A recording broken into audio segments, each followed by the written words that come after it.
बुद्ध साहब जी, पूज्य संत श्री आदर्श साहब जी, गुरु ज्ञान साहब जी, वंदनीय संत समाज,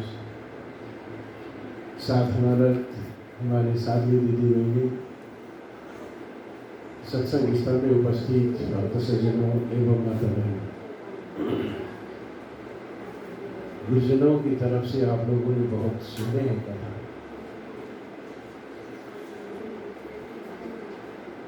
आपके साथ में हम लोग हैं, आप हमको मिले हैं तो ये सौभाग्य सा है। इतने दूर से आप लोग आए, पुण्य प्रकार की जो काम आप लोग कर रहे हैं अति सराहनीय। सुविधा असुविधा क्या क्या हुआ वो तो आप लोग जानते हैं, लेकिन हम गुरु के दरबार में आज पहुँचे हैं और गुरु के दरबार में रह करके पुण्य का जो काम आज भंडारा करना है, ये आपके दिन 2 गुना रात 4 गुना आपको उन्नति कर देगा। विश्व में शुभ चिंतन करके जीने वाले बहुत कम लोग हैं।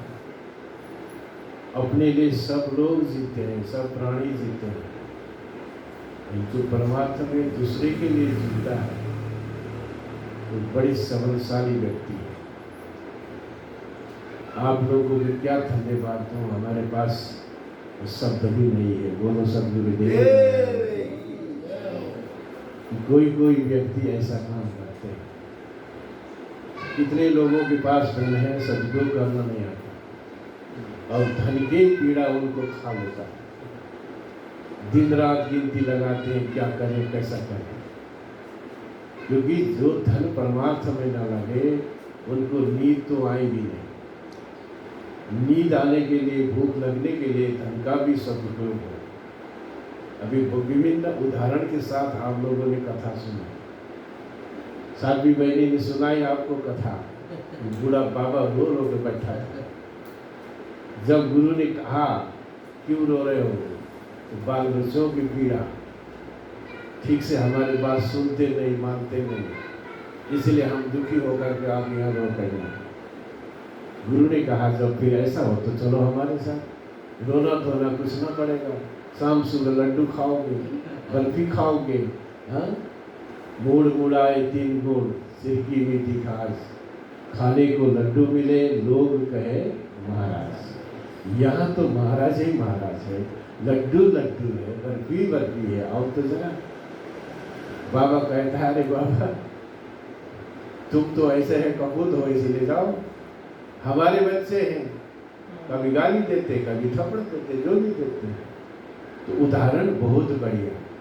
मोह इतना गहरा, बताओ, पीट भी दे, मार भी दे, घर में खतड़ भी दे। बहुत सारे हम या अनाथालय में देखते हैं, न्यूज़ में आता है, बच्चे ने अनाथालय में जाकर भेज दिया, लड़के ने जाकर अनाथ आश्रम में। अब वो माँ अपने बच्चे के लिए लोग जो दान देते हैं वो भी इकट्ठा करके रखती, किसी दिन बच्चे आएगा तो मैं उसको दे दूँ। माया मोह कठिन है फंदा। विजय के अंदर में गुरुवर कबीर ने कहा, इतने बड़े फंदा, फंदा का मतलब गले का फांसी, साधारण बात नहीं।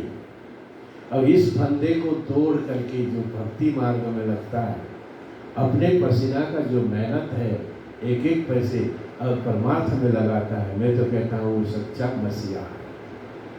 इसलिए ऐसे व्यक्ति को नमन करना चाहिए अपने लिए। बहुत बढ़िया, जैसे आप दान कर रहे हैं, पुण्य कर रहे हैं, वैसे आप साधना भी करिएगा, अपने लिए बढ़िया समय निकालिएगा, संसार से दुख से निर्वृत्त होने के लिए प्रयास करते रहिएगा, क्योंकि संसार शरीर सब दुख का केंद्र है। और इसी दुख से बचने के लिए हम गुरुद्वारे पे आए, संत के पास आए और पुण्य परोपकार कर रहे हैं। और ये पुण्य परोपकार आपको जरूर साथ देगा, ऐसी बात नहीं। सभी अनुभूति, सभी महापुरुष अनुभव करके ये दे रहे हैं। तुम 1 गुना दोगे तो प्रकृति से तुमको 10 गुना मिलेगा। छोटी सी कहानी में ज़्यादा नहीं कहूँगा। एक लकड़हारा था और वो लकड़हारा रोज लकड़ी जंगल से लाया और बाजार में बेचो। फिर भी ढंग से पेट भरता नहीं था। वो सोचने लगा मैं इतना दुखी हूँ, इतना मेहनत करता हूँ, फिर भी 2 टाइम की रोटी मुझे ठीक से मिलती नहीं। हे भगवान, ऐसे जी कर के क्या फायदा। अपने आप को बहुत पछताता था। तो ऐसे करते करते एक दिन उसी जिस रास्ते से वो जंगल जाता था, नदी के किनारे में एक बहुत बढ़िया ध्यानस्थ महापुरुष वृद्ध संत वहाँ थे। मन में प्रश्न उठा, क्योंकि जब तक ये जीवन में प्रश्न नहीं उठेगा तब तक आदमी आगे नहीं बढ़ पाता। प्रश्न उठना चाहिए, जब तक प्रश्न न हो तब तक जीवन सुनना है। महात्मा के पास जाकर के सोचा उसने, क्योंकि ये महात्मा रोज परमात्मा से ध्यान करके बातें करते हैं, परमात्मा के ध्यान में डूबे रहते हैं।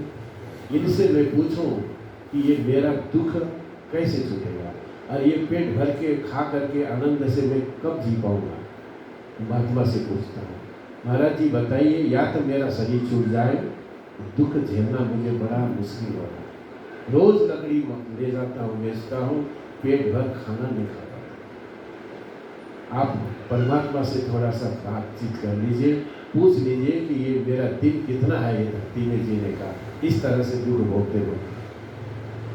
महात्मा ने कहा ठीक है, और वो ध्यान से अपने विचार से सोचे, भगवान और महात्मा तो बात एक ही है। थोड़ी देर के बाद फिर दूसरा तीसरा दिन वो महात्मा के पास गया, जाकर के पूछा लकड़हारा ने, प्रभु मेरी जो निवेदन है, मेरा प्रश्न है, आपने क्या भगवान से पूछा? हाँ पूछा। क्या बोले भगवान ने? भगवान ने यही बोला कि तुम्हारे जीवन में 60 बोरा जो चावल है बचा है, और तुमको पेट भर खिला देंगे तो वो चावल जल्दी सिरा जाएगा, तुम्हारा आयु फिर खत्म हो जाएगा। 60 बोरा चावल तुमको लंबी आयु तक जिलाने के लिए परमात्मा ने थोड़ा थोड़ा दिया है तुमको, क्योंकि तुम्हारा आयु थोड़ा लंबा है, और ज़्यादा देंगे, पेट भर देंगे तो फिर वो चावल जल्दी खत्म हो जाएगा, तो फिर तुमको परमात्मा किस तरह से रखेंगे धरती में। इसीलिए थोड़ा थोड़ा दे करके तुमको आयु पूरा करने के लिए 60 बोरा चावल बचा है। जिस दिन 60 बोरा चावल पूरा हो जाएगा तुम मर जाओगे। तो ये थोड़ा थोड़ा 60 बोरा चावल खाते तक कब तक मैं जीऊँ? फिर आप पूछना कि प्रभु वो 60 बोरा चावल सब मेरे को दे, और मैं पूरे खा लूँ, अमन चैन से खा करके फिर संतुष्ट होकर के मैं मरूँ। निवेदन करके आया, दूसरे दिन गया, क्या बोले भगवान? महात्मा से पूछिए भगवान क्या बोले? भगवान यही बोले कि ठीक है, 60 बोरा चावल तुमको भगवान दे रहे, तुम सब खा करके 60 बोरा चावल खत्म करके मर जाओ। अब उसके घर में 60 बोरा चावल आ गया। कहानी है सज्जनों, थोड़ा समझाने के लिए है, हुआ हो ना हुआ पर इंसान को समझाने के लिए। तो वो 60 बोरा चावल देखा अपने घर में, फिर भी सोचा मैं अकेला खाऊंगा तो ये 60 बोरा चावल कब खत्म होगा, आखिर मरना तो मेरे को है ही है। इसलिए ऐसा करो कि ये 60 बोरा चावल पूरी गांव को खिला दो, ताकि जल्दी से मैं मर जाऊँ, दुख है सहन करके यहाँ जीना न पड़े। तो उसने क्या किया, सारे गांव को निमंत्रण दिया और वो 60 बोरा चावल का पूरा प्रसाद भंडारा करके सबको खिला दिया, कुत्ते बिल्ली से लेकर इंसान सबको। अब 60 बोरा चावल का भोजन तो बहुत होता है। अब जैसे 60 बोरा चावल सबको खिलाया, अब वो सोचा कि अब मेरा जीवन पूरा हो गया, अब मैं धरती में ज़्यादा नहीं जीऊँगा, क्योंकि ये चावल ही मेरे को रोक रखा था, थोड़ा थोड़ा खा के दुख झेलते हो। अब सज्जनों जब 60 बोरा चावल का जब भंडारा कर दिया, जब वो सो गया तो सुबेरे फिर 60 बोरा और आ गया वहाँ। उसने सोचा ये क्या बात है भाई, 60 बोरा चावल हमने सब खिलाया तो फिर 60 बोरा आ गया। फिर सोचा नहीं, इसको भी सब खिला दो। फिर खिलाया सोया, फिर 60 बोरा आ गया। उसने सोचा अब दूसरे गांव को खिलाओ, तीसरे गांव को खिलाओ। तो फिर वो सोचा कि ये भी जरा आफत आ गई है, तो चावल तो 60 बोरा आ ही रहा है। तो महात्मा के पास जा करके फिर प्रार्थना करता है, प्रभु मैं तो सोचा ये 60 बोरा चावल खिला करके मैं मुक्त हो जाऊंगा, संसार के दुख में जीना न पड़े, ऐसा करके मैंने सबको खिला दिया, तो ये तो 60 बोरा चावल रोज रोज आने लग गया। महात्मा ने कहा ऐसा है, तुमने जो 60 बोरा चावल सबको खिला दिया ना, उनके तरफ का सारा जो की शक्ति दान पुण्य परोपकार फिर परमात्मा ने सुने और तुमको फिर उतना ही भेज दिया, क्योंकि तुमने बांट दिया, इसीलिए वो बांटा हुआ परमात्मा ने फिर तुम्हें वापस कर दिया। यदि तुम्हें भर खाए होते तो 60 बोरा खत्म होने के बाद तुम मर जाते। अब तुम यहाँ मरने वाले नहीं है, ये 60 बोरा का 60 बोरा तुमको आते ही रहेगा। फिर ये 60 बोरा का 60 बोरा आते रहेगा। ये मेहनत भी तो मेरे लिए कठिन होगा ना प्रभु, अब ये तुम जानो। बाकी परमात्मा की तरफ से तुम्हारे लिए ये तुम्हारा जो खजाना है वो भरता ही रहेगा, ये चावल आते रहेगा। तुम अपने भी खा लो, देश दुनिया को भी सेवा करते रहो, फिर तुम्हें वो दुख और दिक्कत देखनी नहीं पड़ेगी। जो लकड़ी बेच करके तुम्हारा पेट नहीं भरता था, अब ये परोपकार करके तुम्हें दिन 2 गुना रात 4 गुना तुम्हारा जीवन भरता रहेगा। और जिस दिन तुम्हारी आयु पूरी होगी उस दिन तुम ये संसार से विदा होंगे। बोलो सद्गुरुदेव। आज जो भंडारा हम दे रहे हैं, ये सभी संत भक्त सभी के मुख में, सभी के पेट में आपके पसीना का जो दाना है वो जाएगा। तो जैसे उसको 60 का 60 मिल रहा था, ऐसे आपको 60 के 60 मिलते रहेंगे, क्योंकि देने वाले के जो खजाना कभी खाली होता ही नहीं। और लेने वाले के तो शायद ना भरे, पर देने वाले को तो सदा ही भरता रहेगा। इसीलिए आप सब सौभाग्यशाली हैं और ऐसा परोपकार और पुण्य में कार्य आप करते रहिएगा, दिल खोल के करते रहेगा। ये संसार में जितने मारवाड़ी आगे बढ़े हैं वो कमाना भी जानते हैं सज्जनों, और देना भी जानते हैं, वो बांटते भी हैं। और बांटने वाले को दिमाग भी मिलता है और मिलता भी देते भी हैं। तो जहाँ न पहुँचे गाड़ी वहाँ पहुँचे मारवाड़ी, जहाँ न पहुँचे रवि वहाँ पहुँचे कवि। तो ऐसे है कि वो सब खजाना बढ़ता रहेगा।